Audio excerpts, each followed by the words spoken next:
les decía, en el tiempo de los anuncios, la intención que tenemos con respecto al hablar acerca de la salvación es ver algunos principios, ¿verdad?, que ahí se ven, están involucrados y que tienen que ver directamente con nuestra vida, con lo que nosotros hacemos, con nuestra parte.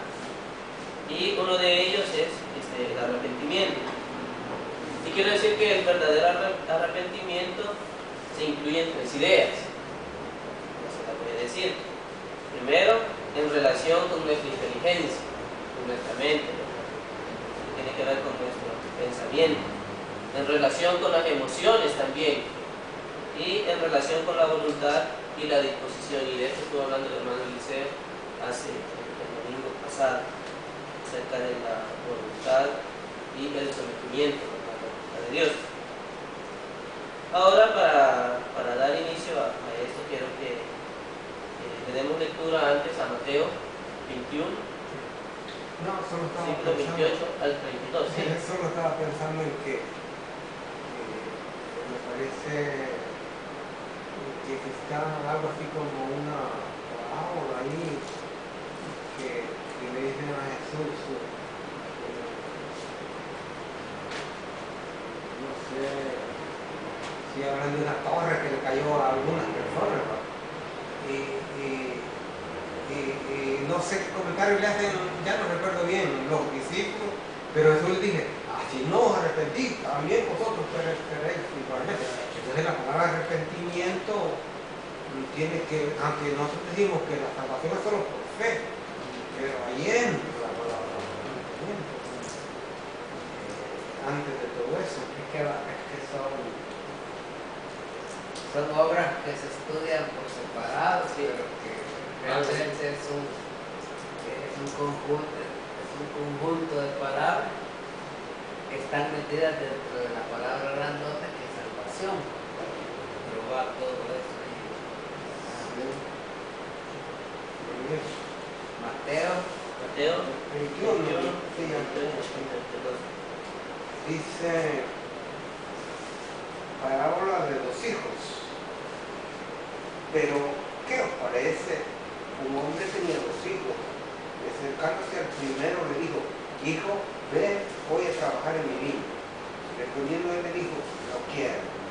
Pero después reflexivo fue. Y acercándose al otro le dijo, de la misma manera. Y respondiendo él dijo, sí señor, voy. Y mi fue. ¿Cuál de los dos hizo la voluntad de su padre? Y dijeron ellos, el primero. Jesús les dijo, de cierto digo que los publicanos y las rameras van delante de vosotros al reino de Dios, porque vino a vosotros Juan en el camino de justicia y no le creíste. Pero los publicanos y las rameras le creyeron, y vosotros viendo esto, no os arrepentisteis después para creer. Hasta 38 me parece que es. 32. Hasta ahí. Gracias.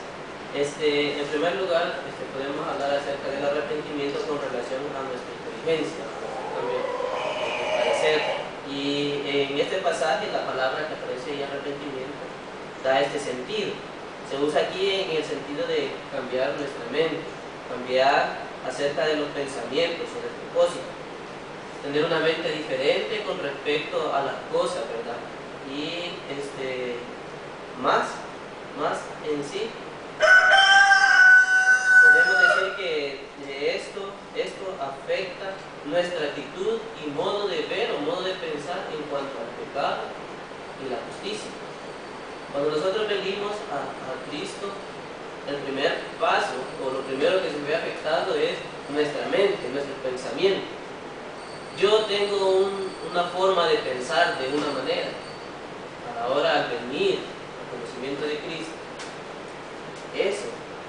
esa parte, cuando yo me arrepiento, tiene que ver con cambiar de ideas en cuanto al pecado y también ver las cosas de manera justa, con la justicia. Esto se haya bien ilustrado en el sentido tal vez del hijo pródigo, la parábola del hijo pródigo, ¿verdad? Ahí lo vemos, que él se arrepiente pero el arrepentimiento primero comienza aquí, en su mente. Ahora quiero que el hermano Saúl le dé lectura a la cita en Lucas 18, 19 al 14. Ahí encontramos también una parábola, la del publicano, la del fariseo y la del publicano. Esta es bien conocida también por nosotros. Sí. A unos que confiaban en sí mismos como justos y menospreciaban a los otros, dijo también esta parábola. Dos hombres subieron al templo a orar. Uno era fariseo y el otro publicano. El fariseo, puesto en pie, oraba consigo mismo de esta manera: Dios, te doy gracias porque no soy como los otros hombres, ladrones, injustos, adúlteros, ni aún como este publicano. Ayuno 2 veces a la semana, doy diezmos de todo lo que gano. Mas el publicano, estando lejos, no quería ni aún alzar los ojos al cielo, sino que se golpeaba el pecho diciendo: Dios mío, sé propicio a mi pecador. Os digo que éste descendió a su casa justificado antes que el otro, porque cualquiera que se enaltece será humillado y el que se humille será enaltecido. También podemos ver el ejemplo de esto, ¿no? Claro, nos dice que solo se da el pecho, pero esa acción primero pasó por la mente de él, fue un cambio de mente. En cambio, el fariseo, ¿qué hacía? ¿Qué decía? Su oración más que todo era para ser visto, para ser oído por los demás. O sea, su propósito de arrepentimiento tal vez del fariseo en su mente no era la misma, no era un arrepentimiento tan genuino, tan sincero. En cambio podemos ver que este publicano sí, en ese sentido el publicano su cambio, aunque su expresión, que lo vamos a ver más adelante, lleva emociones y acciones también, pero en primera instancia el arrepentimiento comienza en la mente.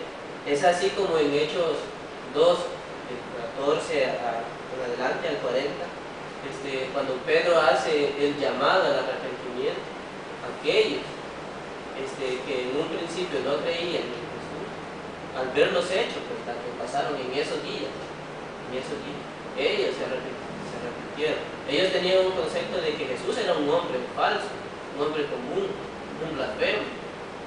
Pero estas personas que lograron oír al arrepentirse tuvieron un resultado, y ese resultado fue aceptar a Jesús como el Mesías, que habían estado esperando por tantos años.